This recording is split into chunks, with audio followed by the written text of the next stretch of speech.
Pajak, selamat datang di Instagram Live KPP Pratama Bukit Tinggi. Oke, perkenalkan saya Nunu, fungsional penyuluh pajak KPP Pratama Bukit Tinggi yang akan menemani kawan pajak sore ini untuk beberapa waktu ke depan. Pada kesempatan kali ini saya ditemani nih oleh fungsional penyuluh pajak juga dari KPP Pratama Bukit Tinggi adalah Kak Melza. Selamat sore Kak Melza. Selamat sore. Gimana kabarnya? Alhamdulillah baik. Oke. Halo kawan pajak. Ini sore-sore ya Kak Nuni, mudah-mudahan masih semangat semuanya. Terima kasih sudah bergabung menemani ya. Kita menemani ya sore ini. Jadi kawan pajak semua untuk menikmati waktu sore. Waduh. Oke. Nah, pada kesempatan kali ini nih Kak, live kita itu tema kita adalah SPT tahunan Kortex ya. Jadi pasti nih sepertinya kawan pajak ini masih bertanya-tanya apa sih itu sebenarnya Kortex, karena kan baru tahun ini ya Kortex ini diluncurkan dan digunakan ya. Nah, pertanyaan pertama nih dari kawan pajak, apa sih yang dimaksud dengan Kortex dan apa beda dia dengan aplikasi-aplikasi DJP yang sebelumnya? Kortex ini memang baru ya Kak Nono ya. Kita menerapkan Kortex ini mulai dari 1 Januari 2025 kemarin ini. Dan untuk pelaporan SPT tahunan itu baru akan diterapkan di tahun depan gitu ya Kak Nono ya. Jadi Kortex ini merupakan sistem yang dikembangkan oleh DJP yang maksudnya adalah untuk memberikan kemudahan nih buat kawan pajak semuanya dalam melaksanakan hak dan kewajiban perpajakannya, mulai dari pendaftaran, terus pembayaran, pelaporan, sampai dengan pengawasan itu nanti semuanya ada dalam Kortex. Jadi satu gitu semuanya gitu Kak Nono. Jadi kita tidak menggunakan aplikasi-aplikasi terpisah lagi. Kalau dulu sebelumnya itu aplikasi-aplikasi DJP itu terpisah-pisah. Untuk pelaporan aja itu ada macam-macam aplikasi ya. Mau laporan SPT tahunan beda lagi, PPN beda lagi, ada e-faktur gitu ya, ada Innova segala macam. Untuk PPN aja itu ada beberapa aplikasi gitu kan. Nah, dengan Kortex ini dia jadi satu aja gitu aplikasinya. Mau lapor PPH, mau lapor PPN, mau SPT tahunan, semuanya ada di dalam Kortex. Jadi tujuannya adalah untuk mempermudah kawan pajak melaksanakan kewajiban perpajakannya gitu ya. Baik, jadi sebenarnya Kortex ini harusnya dia mempermudah ya Kak? Iya, betul. Pajak karena dia nggak perlu mikirin beberapa aplikasi dan password-passwordnya juga ya. Iya, betul. Passwordnya cukup satu aja. Oke, menarik sekali ya. Iya, betul. Jadi dengan adanya Kortex diharapkan kawan pajak mendapatkan kemudahan dalam melaksanakan hak dan kewajiban perpajakannya. Nah, selanjutnya kita bahas dulu nih apa itu SPT tahunan dan apa tujuan kita melaporkan SPT tahunan ini. Nah, kalau SPT tahunan ini penting sih pertanyaannya Kak Meno, karena kan kita lapor-lapor aja SPT gitu, tapi kita nggak tahu apa sih SPT gitu. SPT ini sebenarnya kepanjangannya dulu nih, kita kasih tahu. SPT ini adalah surat pemberitahuan sebenarnya. Namanya surat itu adalah semacam formulir sebenarnya Kak Meno.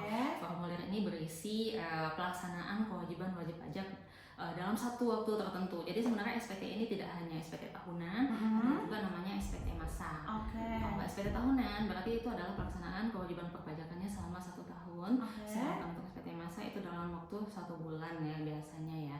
Jadi isinya itu adalah pajak apa yang sudah dibayarkan, terus pajak yang sudah dipotong sama pemberi kerja, itu semua dilaporkan oleh wajib pajak dalam SPT tersebut gitu. Jadi gunanya adalah untuk sebagai wadah ya dari sisi wajib pajak itu untuk sarana mempertanggungjawabkan sebenarnya untuk perhitungan jumlah pajak yang terutang dalam satu masa tertentu. Dan kalau untuk dari sisi kita dari DJP itu adalah sebagai untuk pengawasan kita gitu, sebagai pengawasan kita apakah pajak yang sudah dipotong ataupun yang sudah dihitung oleh wajib pajak itu sudah benar atau belum gitu. Itu sebenarnya untuk SPT. Nah selanjutnya nih, siapa aja sih yang wajib untuk melaporkan SPT tahunan ini? Nah, kalau untuk SPT tahunan kawan pajak ini seluruh wajib pajak yang sudah memiliki NPWP ataupun NIK-nya udah terintegrasi dengan NPWP. Kalau sekarang kan pakai NIK ya, NIK atau nomor KTP nih, itu wajib menyampaikan SPT tahunan. Nah, itu untuk orang pribadi ya namanya. Nah, untuk badan usaha yang sudah terdaftar NPWP-nya itu juga wajib melaporkan SPT tahunan gitu. Untuk ASN misalnya karyawan swasta itu kan sebenarnya gajinya udah dipotong tuh ya sama pemberi kerja. Nah, itu tetap wajib untuk melaporkan. Melaporkan SPT-nya itu kita lihat yang dipotong sama bendaharanya atau wajib untuk dilaporkan sama kawan pajak ya. Iya. Berarti sebenarnya SPT ini tuh harusnya timbal balik gitu ya Kak ya, dari Iya. yang bekerja dan yang diberi penghasilan gitu ya, Iya, biar kita bisa betul. mengkonfirmasi Iya, gitu jadi ya. match-nya gimana gitu, kita akan melihat itu. Oke, untuk pengawasan juga ya bagi Iya, Kakak. pengawasan bagi DJP. Baik, jadi seperti itu kawan pajak. Bagi wajib pajak, orang pribadi maupun badan itu wajib melaporkan SPT tahunannya. Untuk jenis SPT tahunan tuh berjenis-jenis Kak atau bagaimana? Gini Kak Nono, ini kalau untuk kemarin-kemarin tahun lalu sebelum adanya Cortex gitu ya, memang kita mengenal ada beberapa jenis nih, beberapa jenis SPT. Nah, contohnya aja nih, kita sebagai wajib pajak orang pribadi itu ada namanya formulir 1770 dulu. Kalau misalnya kita bekerja sebagai memiliki pekerjaan bebas atau punya usaha, itu kita pakai 1770. Kita pikirkan dulu tuh itu ya dulu waktu lapor SPT. Terus untuk pegawai negeri, pegawai swasta itu dulu ada juga yang namanya formulir 1770S atau SS. Kalau penghasilannya di atas 60 juta pakai 1770S, di bawah 60 juta dipakai 1770 SS. Nah, kalau sekarang ini kita udah era Cortex ya, Cortex era. Jadi cuman ada satu jenis formulir aja. Kita nggak perlu lagi memikirkan berbagai macam jenis-jenis formulir seperti itu, mau penghasilannya di atas 60 juta, di bawah 60 juta, pekerjaannya sebagai dokter atau sebagai pegawai atau sebagai apa, itu formulirnya cukup satu Kak Nono. Hanya satu jenis formulir, tapi yang membedakan nanti itu hanya lampiran yang diisikan ketika kita menyampaikan SPT tahunan. Berarti kayak Cortex juga ya sebenarnya, dia menyatukan beberapa jenis aplikasi, dan di SPT juga seperti itu ya Kak ya. Jenis-jenis SPT itu dijadiin satu aja gitu untuk SPT tahunannya ya. Jadi nggak dibagi-bagi lagi ini apakah dia pekerjaannya pekerjaan bebas, apakah dia karyawan, apakah penghasilannya di bawah 60 gitu ya Kak ya. Jadi harusnya lebih mudah ya pakai Cortex ini pelaporannya ya. Jadi kayak kita nggak perlu mengintimidasi dari awal gitu, kayak oh ini harusnya pakai 70 polos nih atau harusnya pakai SS nih, itu nggak perlu ya, cukup satu aja ya. Cukup satu aja. Jadi nanti sistemnya bakal lampiran-lampiran yang keluar itu berdasarkan apa yang kawan pajak isikan, nanti kita jelaskan ya. Berarti nanti yang bikin beda itu adalah lampiran-lampirannya ya Kak ya. Kayak apakah dia nanti dia bawah 60 juta, di atas 60 juta, pekerjaan bebas itu lampirannya. Iya, lampirannya nanti akan bedakan. Nah, sebelum kita lanjut nih Kak, ada pertanyaan dari kawan pajak. Dari Martia Pri _Yanti. Saya mau gabungkan NPWP dengan suami, bisa Kak? Caranya bagaimana? Bisa banget ya Kak ya. Kak siapa tadi namanya? Martia Pri. Kak Martia Pri _Yanti ya. Kalau mau menggabungkan NPWP dengan suami itu bisa mengajukan dulu untuk nonaktif NPWP istrinya. Mengajukannya itu adalah bisa langsung ke kantor pajak aja ya Kak Nono ya. Nanti ada formulirnya yang diisi. Nah, nanti kalau sudah nonaktif NPWP-nya itu di Cortex suaminya, di data unit keluarga suami, pastikan Kak Martia Priyanti ini sudah terdaftar sebagai istri dari suaminya, itu didaftar unit keluarganya. Jadi silahkan Kak Martia Pri ini melakukan nonaktif dulu NPWP-nya gitu. Nanti di Cortex suaminya dipastikan sudah ada nama dari Kak Martia Pri sendiri nanti. Jadi bisa ya Kak ya, kalau misalnya mau gabung NPWP di Cortex ini bisa juga ya? Oh iya, bisa juga. Apakah sebenarnya diwajibkan atau ini untuk yang wanita kawin? Untuk wanita kawin dari satu pemberi kerja itu DJP menghimbau memang untuk digabungkan NPWP-nya dengan suami karena ini untuk dari aturan perpajakannya sendiri sebenarnya untuk satu unit keluarga itu cukup satu aja kepala keluarganya aja yang punya NPWP. Jadi nanti untuk SPT tahunan istri akan dilaporkan menggunakan NPWP suaminya aja yang lapor. Jadi ini menjadi mudah juga ya, karena dua-duanya kalau biasanya dua-duanya lapor, nah sekarang cuma suaminya aja yang laporkan dengan penghasilannya digabungkan gitu. Berarti tadi Kakak Martia Priyanti itu bisa kalau mau digabungkan dengan suaminya, bahkan dihimbau ya sebenarnya untuk istri-istri yang memiliki satu pemberi kerja itu dihimbau untuk digabungkan dengan suaminya. Jadi biar nanti cukup yang melaporkan SPT tahunannya adalah suaminya aja. Suaminya aja. Tapi dengan kunci si istrinya dinonaktifkan dulu. Iya, dinonaktifkan NPWP-nya. Gitu Kak Nono. Oke, kita lanjut lagi nih Kak. Nah tadi kan kita udah ada siapa aja nih yang wajib lapor, Kakak udah bilang siapa aja yang wajib lapor. Terus jenis SPT tahunan ada apa-apa aja, Kakak udah jelaskan juga. Nah selanjutnya nih, untuk pelaporan SPT tahunan di Kortex ini apa saja sih Kak yang perlu dipersiapkan? Nah, untuk lapor SPT tahunan di Kortex, tentunya yang harus dipersiapkan itu adalah kawan pajak bisa login ke Kortex itu dengan cara mengaktifkan dulu akun Kortexnya.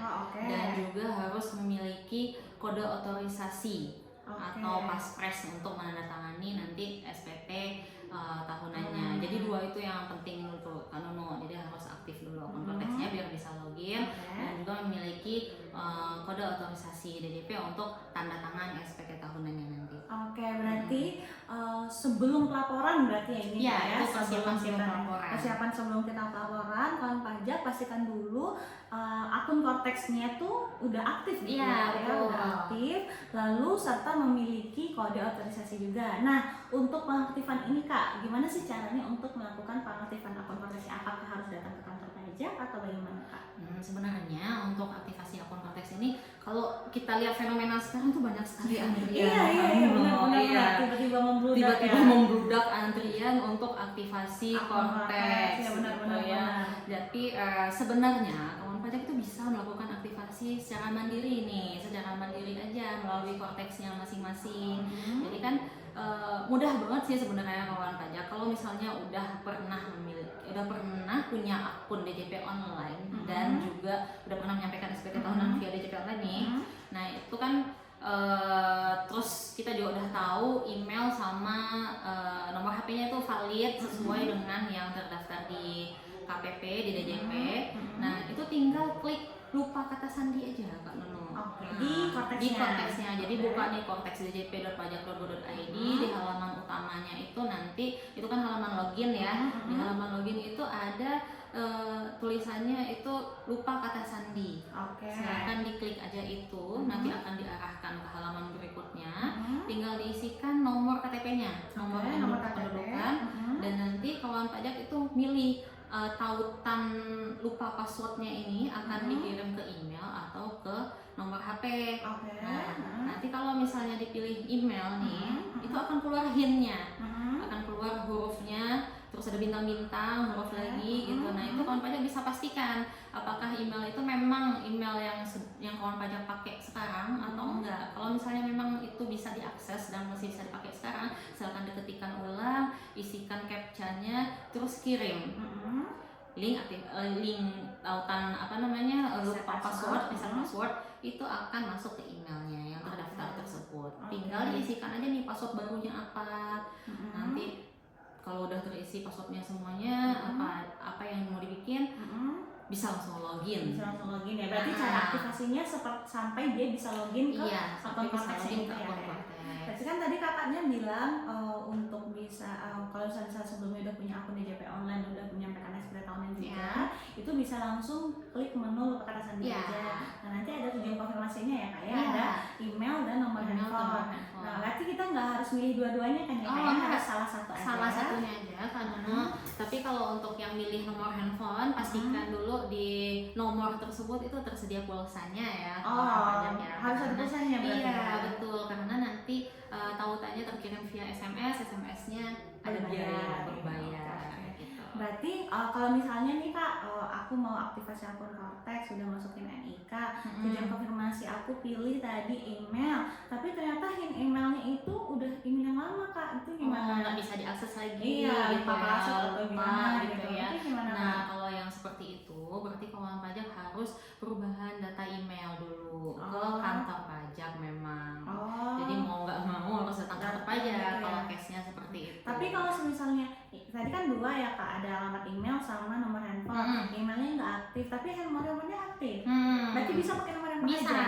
Tapi bisa. nggak harus dua-duanya Nggak harus dua-duanya valid aktif. ya. Iya, Harus bisa. dua-duanya Kalau valid. pajak kalau misalnya emailnya nggak bisa diakses nih, coba aja nomor HP-nya masih bisa nih. Kalau yang nomor HP ya udah pilih yang nomor HP aja. Oke. Nanti untuk emailnya yang itu bisa diganti setelah kawan pajak bisa masuk ke Cortex-nya. Oh, Itu setelah ada login. perubahan, iya, bisa perubahan data email. Oh, ya, kita bisa ngajuin perubahan Bisa. data via Cortex aja Via ya, Cortex jadi aja. nggak perlu ke Nggak KPP perlu ke lagi ya. KPP lagi. Oh, berarti kalau misalnya tadi emailnya nggak valid, emailnya udah nggak aktif, tapi nomor handphone masih aktif, kita bisa ke tujuan informasinya bisa nomor handphone aja ya, Iya, via betul. SMS gitu Via aja. SMS aja. Berarti linknya tetap dikirimkan juga kan? Iya. Untuk passwordnya apakah ada ketentuan kah? Apa? Oh betul. Ada ketentuannya Ada Kak ketentuannya Nono. ya. Ya, untuk passwordnya itu ketentuannya adalah harus ada huruf besar, huruf kecil, angka dan juga simbol minimal 8 karakter ya kawan pajak ya. Jadi penuhi itu baru bisa nanti bisa disubmit. Kalau misalnya nggak terpenuhi nggak akan bisa Dia nggak bisa disubmit ya. Iya. Berarti minimal tuh paling pendek 8 karakter 8, ya, paling ya. pendek 8 karakter. Harus ada huruf besar, huruf kecil, sama sisa karakter kayak Iya kayak tanda pagar, seru, gitu ya. Oke. add gitu ya. Oke. Berarti. Nah, ini kita ada pertanyaan lagi nih Boleh, Kak, dari Kak Kak Nono. Rahmi_RFS. Kak, saat mau mengirimkan ke email atau HP selalu gagal, padahal alamatnya sudah sesuai sehingga tidak bisa mendapatkan sandi baru. Gimana solusinya Kak? Itu gimana Kak? Jadi memang dipastikan dulu ya Kak Rahmi ya bahwa memang email yang diketikkan itu sesuai dengan hint-nya yang muncul. Jadi harus ada tuh bintang-bintangnya yang muncul, misalnya huruf H pertamanya terus ada bintang-bintang A belakangnya. Kak Rahmi harus pastikan memang dicek dulu apakah memang itu yang Kak Rahmi terdaftar gitu. Jadi harus sama persis dengan yang tampil di hint passwordnya, hint emailnya itu gitu. Tapi kalau nggak sesuai dia nggak akan bisa, dia akan terkirim, nggak akan ya? terkirim gitu emailnya. Dan biasanya juga ada dikasih tahu nggak Kak kalau misalnya dia nggak bisa tuh, apakah dia nggak bisa aja atau dikasih ada errornya gitu, salah apa gitu, ada dikasih tahu Kak? Ada sih, Errornya. ada kode errornya nanti itu. Coba Kak Rami mungkin bisa ya coba dilihat apa errornya itu, apa ya? errornya apa gitu, masalahnya di mana. Biasanya sistemnya ngasih tahu Iya, ya, biasanya tidak sesuai ada. ya, gitu. Ada itu kode errornya biasanya Kak Rami. Coba dicek kembali. Berarti kalau misalnya nomor handphonenya gagal, berarti nggak ada pulsa ya? Iya, kemungkinan ya, Kak, kemungkinan besar nggak ada Nggak ada pulsa. pulsa. Dia harus ada pulsa, bukan paket data ya kawan pajak ya. Jadi pulsa SMS gitu. Karena nanti akan dikirimkan via SMS link aktivasinya, link reset passwordnya. Oke, untuk Kak Rahmi, kemungkinannya berarti kalau misalnya nggak bisa lewat email, kemungkinannya email yang diketikkan di tujuan konfirmasi itu berbeda dengan hint yang diberikan Iya, itu ya, Kak, betul, ya. bisa Kemungkinan jadi. besarnya email yang diketik dengan hintnya itu berbeda. Kalau misalnya melalui nomor handphone, berarti kemungkinan besar bisa pertama beda juga, bisa kedua benar tapi tidak punya pulsa, Iya, jadi dia nggak betul. masuk gitu. Iya. Oke. Begitu, Kak Nono. Oke, untuk Kak Rahmi kayaknya udah lumayan jelas ya. Iya, Kak, ya? iya. Coba dicek lagi aja Kak. Dicek lagi nanti kalau misalnya masih error bisa ditanyakan lagi. Iya, Kayak bisa. errornya Error data ini gitu. Oke, benar. Boleh kita cek. Iya. Oke, tadi kan kita udah masuk ke tata cara pengaktifan. Nah, untuk tata cara bisa dapat kode otorisasi DJP itu bagaimana, Kak? Nah, kalau kode otorisasi DJP, tadi kan kita harus mempersiapkan, harus aktif dulu akun Cortex-nya, sama harus punya dulu kode otorisasi DJP. Benar. Ya. Jadi kawan pajak, kode otorisasi DJP ini gunanya adalah nanti untuk penandatanganan dokumen yang keluar lewat Cortex gitu, yang terbitnya lewat Cortex. Berarti kayak tanda tangan elektronik. Kayak tanda tangan elektronik kan Nono. Jadi nanti yang kawan pajak lakukan adalah setelah tadi aktif akun Cortex-nya, kita login. Di situ akan banyak, kalau kita lihat halaman Cortex, halaman depannya itu kalau kita udah login itu banyak banget menunya. Dari kiri ke kanan itu dia penuh gitu ya. Nah, kawan pajak lihat aja yang paling kiri itu ada namanya portal saya. Portal saya. Nah, portal saya itu tinggal diklik, lalu kawan pajak scroll ke bawah itu ada permintaan kode otorisasi. Menu permintaan kode otorisasi, diklik aja, ikutin tuh apa yang harus diisi. Yang harus diisi itu kalau nggak salah langsung di pressnya. Jenis ininya ya. Oh ya, jenis ya, jenis sertifikat digitalnya. Jenis sertifikat digitalnya ada banyak, ada beberapa tuh. Kawan pajak pilih yang kode otorisasi DJP paling atas. Paling atas ya. Ya, yang paling atas kode otorisasi DJP, diklik yang itu.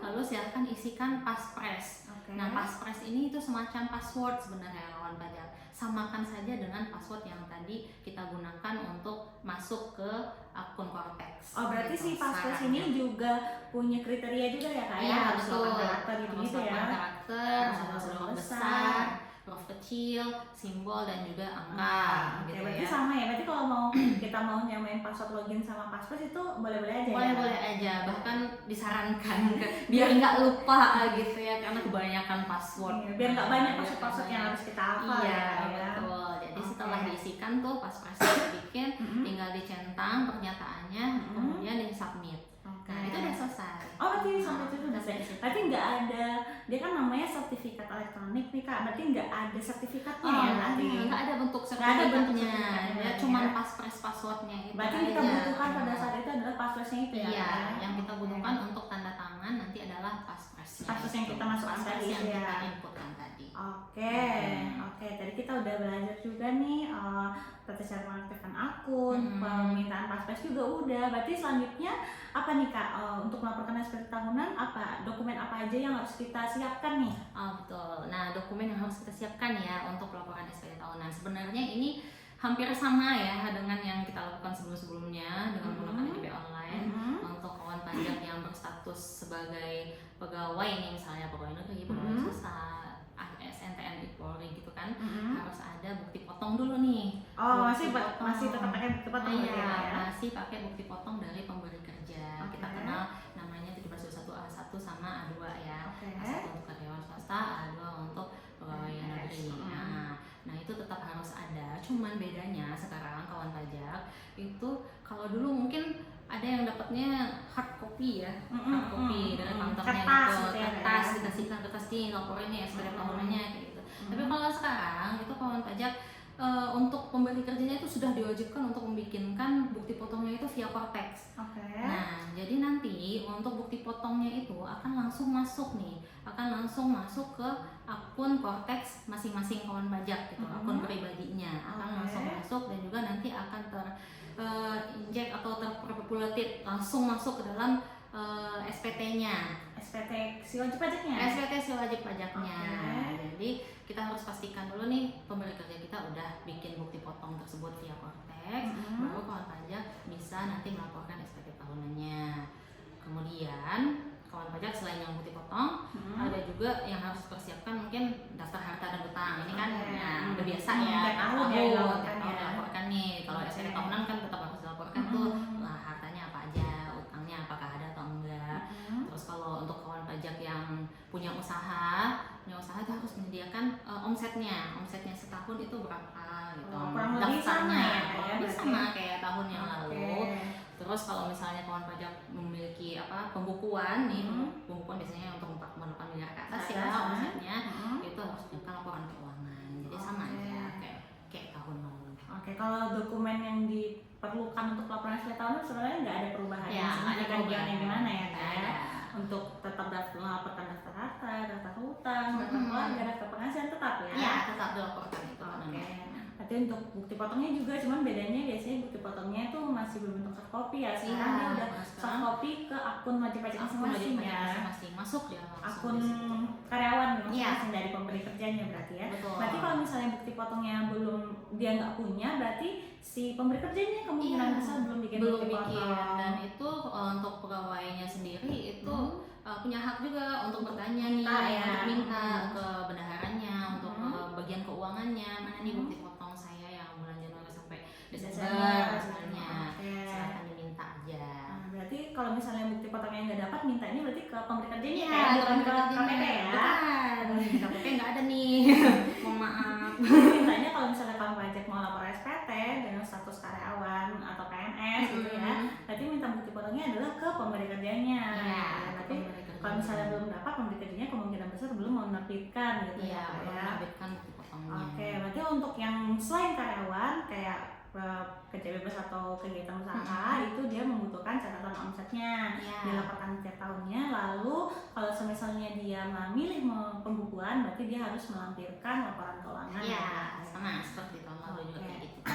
Nah, supaya pengisian SPT tahunan PPH orang pribadi lebih cepat dan lancar, berarti kita kan harus siapin dokumen-dokumen biar nanti pada saat kita lapor, kita nggak perlu kayak aduh ini belum ada, ini iya. belum ada gitu. Jadi kayak biar lancar nih kita siapkan dulu nih semuanya. Siapkan dulu gitu semuanya, ya. baru mulai kita mengisi SPT kita. Oke, ini udah siapin nih. Oh, akun udah oke, akun udah bisa login. Kode autorisasi juga udah ingat, lalu dokumen-dokumen yang diperlukan juga udah disiapkan nih. Nah lanjutnya nih Kak, selanjutnya nih sekarang kita masuk ke bagian teknisnya. Bagaimana sih alur pelaporan SPT tahunan di Cortex ini bagaimana?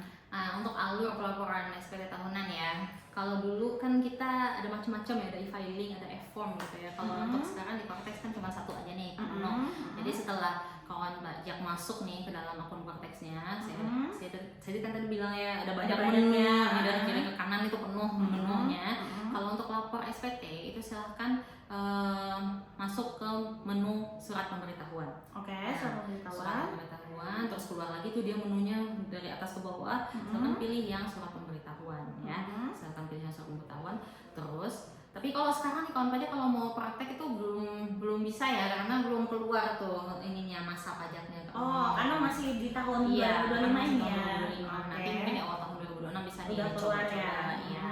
Terus setelah kita pilih SPT nanti akan keluar tuh apalagi ya tuh yang keluarnya ya.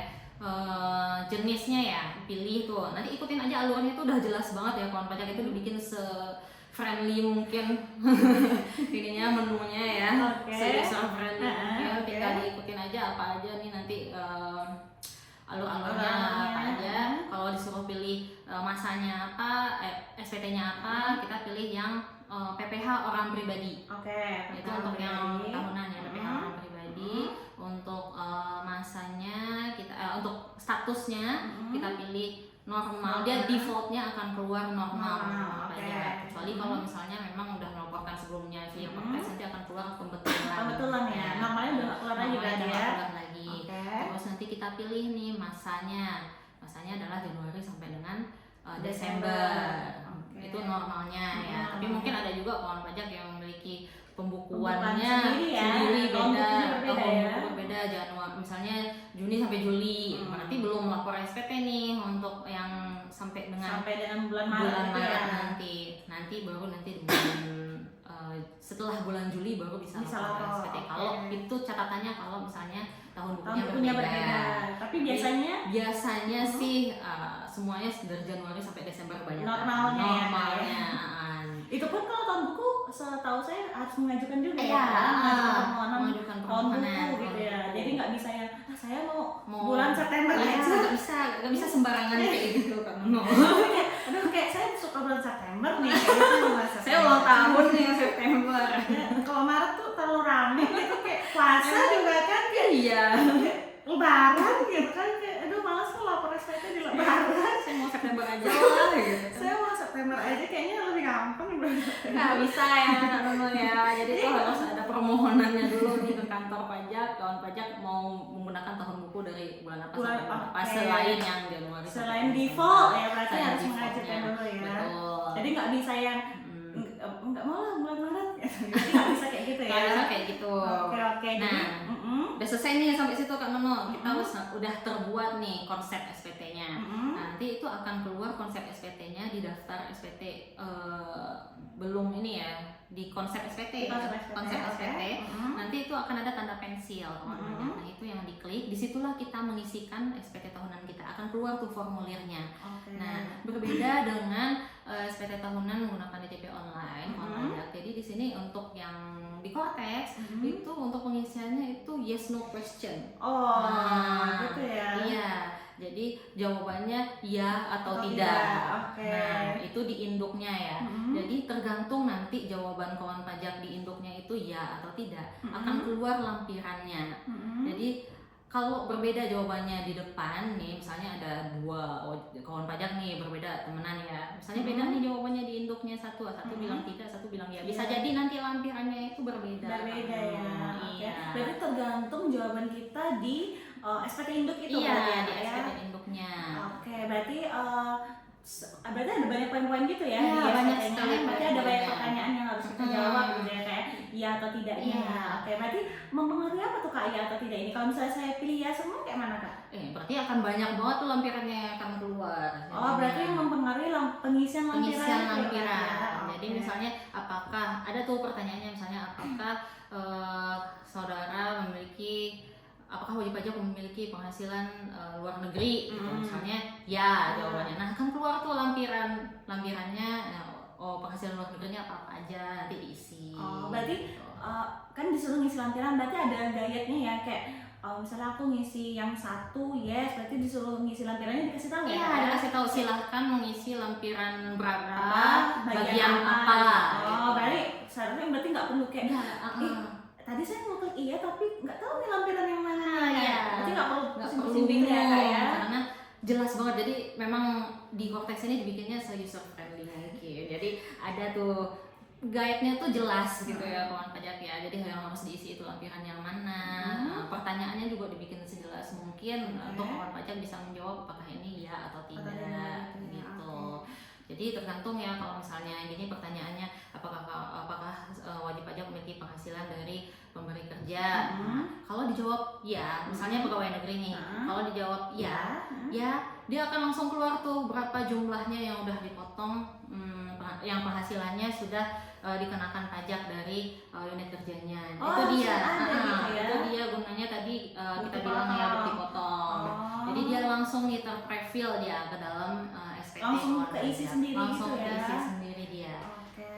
Tapi kan tadi contohnya nih aku contohin iya semua kan. Tapi kan semakin banyak ya yang kita pilih berarti semakin banyak lampiran kan. Iya, gimana betul. kalau tidak semua Kak? Tidak semua, ada juga lampiran yang memang wajib diisi. Wajib, berarti nggak bisa juga Nggak ya? bisa juga gitu. Berarti memang hal-hal yang wajib diisi dia nggak bisa kita enggakin Nggak gitu bisa, ya? Jadi iya. kayak mau kita enggakin dia si kontaknya akan ngebaca Iya, data dia gitu akan ya? membaca data. Misalnya tadi ya, dia mendetek ada bukti potong. Kita jawab kita nih, tidak. kita jawab tidak. Nah itu dia nggak bakal bisa. Oh, di sisi konteksnya langsung konteksnya lagi langsung. ya? Ada bukti potong yang apa? Ada, pokoknya ada tuh tulisannya nanti. Kami mendeteksi ada ini. Adanya bukti potong gitu ya? Berarti mau nggak mau harus pilih ya? Betul. Oh, berarti si konteksnya udah lumayan pintar berarti ya? Dia nggak bisa kita bikin tidak, tapi ternyata ada bukti potong gitu. Jadi bukti potong itu memang dia terbaca ke korteks kita masing-masing gitu. Karena memang bikinnya udah dalam satu aplikasi yang sama gitu ya, pemberi kerjanya bikin pakai korteks dan kita juga pakai korteks. Jadi udah matching gitu harusnya gitu Kak Nono. Oke, berarti tadi pengisian SPT-nya kurang lebih tuh pertanyaan question yes or no gitu ya, question gitu ya, kayak semakin banyak yes yang kita jawab, berarti semakin banyak lampiran yang harus kita isi ya. Jadi seharusnya kita mengisi sesuai aja ya Kak ya. Nggak harus ya terus ya. Harus ya semuanya. Nggak harus kayak, aduh saya nggak punya luar negeri tapi pengen isi ya. Nggak bisa juga ya Kak ya. Nggak bisa juga, apa yang mau diisi nanti. Iya, pasti dia minta lampirannya apa yang diisikan gitu. Berarti sesuai aja. Berarti kalau misalnya ada menerima penghasilan dalam negeri, kalau misalnya ada diisi iya. Luar negeri kalau misalnya nggak ada diisi tidak. Jadi disesuaikan aja berarti. Disesuaikan aja. Tapi ada hal-hal penting nggak? Hal-hal yang wajib nggak? Misalnya kayak kalau dulu kan di DJP online tuh kalau misalnya kita pakai e-form atau pakai SPTS itu mau nggak mau kita harus ngisi daftar harta. Di konteks juga kayak gitu ya. Sama itu. Berarti jadi ada hal-hal ya yang wajib dia yang wajib memang nggak bisa dihindari. Karena untuk pertanyaan yang harta ini karena dia tuh nggak langsung nggak ada pilihannya ya atau tidak. Dia langsung disuruh ngisi lampiran. Langsung disuruh silakan ngisi lampiran. Gitu ya. Iya, khusus di pertanyaan yang harta. Jadi kawan pajak tuh harus ngisi lampiran hartanya. Jadi di Cortex ini agak berbeda Kak Nono untuk harta. Itu dia lebih detail pengisiannya. Jadi untuk misalnya kawan pajak udah lapor nih tahun-tahun lalu pakai DJP online ya, harta-hartanya udah banyak nih, udah dilaporkan di SPT sebelumnya. Nah itu hartanya itu juga masuk nih ke dalam SPT tahunan yang kita laporkan di Cortex. Itu akan otomatis masuk. Tapi kawan pajak punya kewajiban untuk melengkapi karena dia lebih detail di Cortex pengisiannya seperti apa gitu dibandingkan dengan yang di DJP online. Jadi dia akan masuk, silakan diedit lagi, dilengkapi kolom-kolomnya yang kosong gitu. Jadi kalau misalnya ada penambahan harta, silakan ditambahkan juga hartanya. Nah tadi kan kita udah ngisi nih Kak di lampiran Indo sama lampiran tambahan-tambahannya. Nah kalau misalnya udah kita isi semua, apa lagi yang dilakukan Kak? Kalau udah ngisi semua, silahkan cek lagi nih. Kan udah kita isi induknya dulu nih misalnya semuanya ya. Terus sudah ada tuh lampiran apa yang harus kita isi, udah kita isi juga di belakang. Kita cek lagi nih, setelah isi lampiran kita cek lagi di induk. Kita cek status pembayarannya apakah kurang bayar, apakah nihil, apakah lebih bayar. Kalau kurang bayar tentunya nanti akan ada billing yang keluar. Billingnya bikin sendiri? Billingnya nanti otomatis kan. Otomatis. Jadi kan udah kita, misalnya dia kurang bayar ya, misalnya kurang bayar 1 juta nih. Tinggal kita submit nih SPT-nya. SPT kita centang dulu pernyataannya. Habis itu kita klik bayar dan lapor. Nah, bayar dan lapor itu nanti akan keluar nih billingnya langsung. Langsung ke download gitu ya. Langsung gitu billingnya. Jadi SPT akan statusnya terlaporkan apabila kawan pajak sudah membayarkan kekurangan bayarnya. Setelah billing itu dibayarkan ya. Dibayar baru statusnya terlapor. Oke, berarti nggak perlu konfirmasi NTPN lagi? Tidak perlu konfirmasi NTPN, akan otomatis langsung masuk ke SPT yang sudah dilaporkan. Kalau yang nihil, kayak biasa aja, tinggal submit aja gitu. Nanti akan langsung keluar tanda terimanya. Berarti tadi setelah kita isi, kita submit ya kayak katanya terus submit. Kalau misalnya dia kurang bayar, dia langsung keluar nih billingnya. Jadi nggak perlu bikin billing manual lagi ya. Langsung keluar billingnya. Kalau misalnya dia nihil, berarti dia langsung terlapor. Iya betul. Kalau misalnya dia lebih bayar juga ya kayak sama kurang lebih nanti disuruh milih. Apakah mau di restitusi atau di restitusi dia maksudnya ya. Berarti kalau misalnya kurang lebih sama kayak di JPN juga ya, cuman bedanya nggak perlu bikin billing manual lagi, terus nggak perlu konfirmasi NTPN lagi. Iya betul. Kalau dulu kan kita masih bikin kurang bayar, berarti bikin billing lagi, terus bayar lagi, konfirmasi lagi gitu. Kalau ini ketika billingnya sudah terbit, terus sudah dibayarkan, dia langsung terlapor sendiri kan? Iya. Nggak perlu kita balik lagi kan, balik cek lagi ke korteksnya kan? Dia langsung ya udah kebayar aja. Kalau udah terbayar ya udah berarti udah terlapor. Jadi harusnya lebih simpel ya, nggak perlu harusnya iya. Cuman karena ini baru mungkin ada sedikit bingung-bingungnya ya. Ya wajib aja kan belum pernah lihat juga ya. Iya, belum pernah lihat juga. Mau diisi apa? Iya betul. Nah, kalau kawan pajak pengen lihat nih Kak Nono, bisa mengakses ke simulator Cortex DJP. Itu kita udah menyediakan nih website tersendiri ya. Ini spt-simulasi.pajak.go.id. Nah, di sini tuh emang gunanya adalah untuk kawan pajak mengenal terlebih dahulu nih gimana bentuk dari form SPT menggunakan Cortex gitu. Jadi ini bukan alamat Cortex yang sebenarnya. Jadi kalau misalnya lapor di sana itu cuma untuk latihan aja. Itu bisa mengakses di spt-simulasi.pajak.go.id. Nanti kawan pajak tinggal ngikutin aja langkah-langkahnya di situ udah pokoknya setiap kolom itu ada tuh Kak Nunu petunjuknya, ini harus diisi apa, ini harus diisi apa. Gitu. Jadi apa yang kita omongin tadi ini, hari ini tuh sebenarnya kawan pajak bisa langsung praktek. Iya, bisa langsung praktek aja. Bisa langsung latihan sendiri di simulator Cortex itu ya. Jadi nanti tinggal buka aja tuh SPT strip simulasi.pajak.go.id. Nanti kita bisa ngelihat gitu ya kayak pengisian Cortex pengisian SPT tahunan di Cortex itu seperti apa aja gitu. Jadi seharusnya kawan pajak biar lebih familiar lebih familiar dengan nanti di tahun depan yang mau dilaporkan apa aja itu biar lebih familiar ya kawan pajaknya. Kawan pajaknya bisa belajar. Iya betul. Nah baik. Jadi seperti itu ya kawan pajak. Nah, untuk batas waktu pelaporan nih, Kak Melza, apakah ada perbedaan antara penggunaan Cortex dengan penggunaan DJP online sebelumnya untuk SPT tahunannya? Batas waktu pelaporan ya, Kak Nuna ya. Kalau untuk batas waktu pelaporan itu masih sama, belum ada perubahan ya kawan pajak ya. Jadi untuk wajib pajak orang pribadi itu paling lambat tanggal 31 Maret 2026 atau 3 bulan setelah berakhirnya masa tahun pajak. Nah, kalau kita tahun pajaknya yang kayak dijelaskan tadi Januari sampai Desember berarti 31 Maret 3 bulan setelahnya. 3 bulan setelahnya. Begitu juga dengan badan, dia adalah 4 bulan setelah berakhirnya tahun pajak. Berarti kalau menggunakan tahun buku Januari sampai dengan Desember, paling lambat itu adalah di 30 April 2026. Berarti sama aja ya, sama aja. Online. Paling telat orang pribadi 31 Maret, sedangkan badan itu 30 April. Nah, kalau misalnya lewat lapornya gimana? Masih sama dendanya. Sanksi administrasi ya kawan pajak ya. Kalau misalnya telat atau tidak melaporkan SPT tahunan pribadi. Ini dendanya adalah 100 ribu rupiah. Nah untuk yang untuk agak pajak cemas juga, yang ngomong juga cemas. Yang untuk badan itu 1 juta dendanya, sama aja. Sama ya. Jadi daripada kita membayar denda, lebih baik kita melaksanakan tepat waktu gitu kan kawan pajak ya.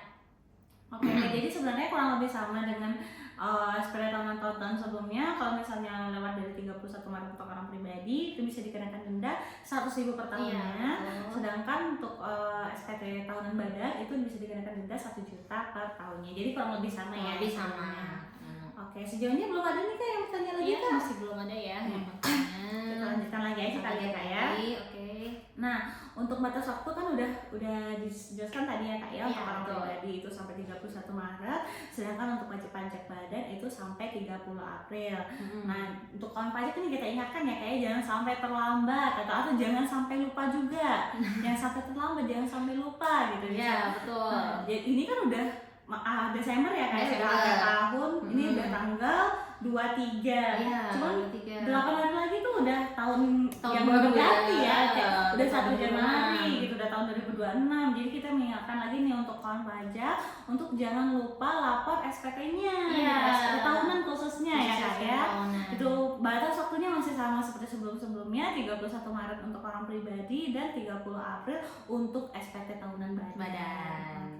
Nah, jika kawan pajak mengalami kendala, kawan pajak bisa bertanya kemana nih Kak? Kawan pajak bisa untuk kalau misalnya ada terkendala ya untuk laporan SPT ataupun apapun yang terkait dengan perpajakan itu kalau mau datang ke kantor pajak bisa, langsung aja datang ke kantor pajaknya. Apakah harus kantor pajak terdaftar atau bisa di mana aja Kak? Bisa di mana aja bisa ke kantor pajak terdekat aja. Jadi nggak harus kalau misalnya dia terdaftarnya di Bukit Tinggi gitu, tapi sekarang domisilinya di Jakarta gitu, nggak harus ke Bukit Tinggi, tapi bisa ke KPP yang dekat aja di Jakarta. Atau misalnya kawan pajak nih domisilinya memang domisilinya di daerah misalnya Simpang 4 gitu, nggak perlu datang ke Bukit Tinggi karena ada KP2KP. Kantor pembantunya ya. KPP ada tuh KP2KP Simpang 4 dan ada juga di KP2KP Lubuk Basung, Padang Panjang, dan juga satu lagi Lubuk Sikaping. Jadi kantor pajak mana aja yang terdekat nggak harus KPP juga, KP2KP juga bisa. Jadi manapun yang terdekat dari wajib pajak dan nggak harus terdaftar juga ya Kak ya. Kadang kan orangnya KTP-nya di mana, terdaftarnya di mana, terus dia kerjanya juga di mana, kan kadang pergi-pergi gitu ya Kak ya, kayak merantau gitu. Jadi nggak harus ke kantor pajak yang terdaftar, yang terdekat aja. Kalau kantor pajak silakan datang gitu ya ke kantor pajak terdekat untuk bisa dibantu. Misalnya tadi nggak bisa login akun, bisa dibantu, atau mau perubahan data juga bisa dibantu ya. Perubahan data juga bisa dibantu. Nanti kalau paspres juga bisa dibantu ya. Di mana aja, di KPP mana aja yang paling dekat dengan kawan pajak. Kalau misalnya nggak ada nih Kak, kayak daerah-daerah yang agak jauh perhubungannya, nggak ada juga kantor pajak terdekatnya, bisa via telepon atau bisa via telepon, bisa via helpdesk WhatsApp ya, chat WhatsApp itu bisa. Biasanya itu kalau di KPP itu ada ya WhatsApp KPP Pajak Bukit Tinggi ada WhatsAppnya, helpdesknya. Itu kawan pajak tinggal buka aja di Instagramnya. Di Instagram kalau KPP Bukit Tinggi itu Instagramnya @pajakbukittinggi. Nah di situ ada di profilnya itu ada nomor helpdesk yang bisa kawan pajak hubungi gitu. Jadi bisa disampaikan permasalahannya via chat aja, jadi nggak perlu datang ke kantor pajak. Atau bisa juga via telepon ke 1-500-200. Ke kering pajak ya? Ke kering pajak 1-500-200. Itu secara nasional ya Kak? Itu nasional.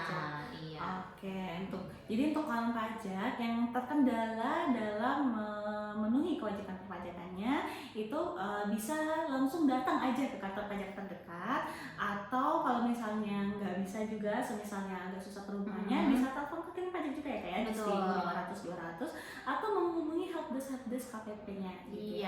Jadi bisa dibantu nanti tuh via online gitu. Kayaknya udah lumayan panjang kita berjuang ini. Kita juga udah atau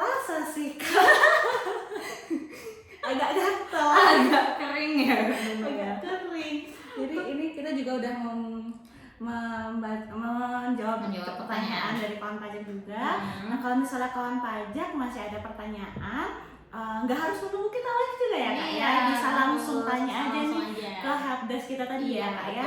Kita bagi dulu nomor helpdesk kita itu di 0851 7540 kalau Mas.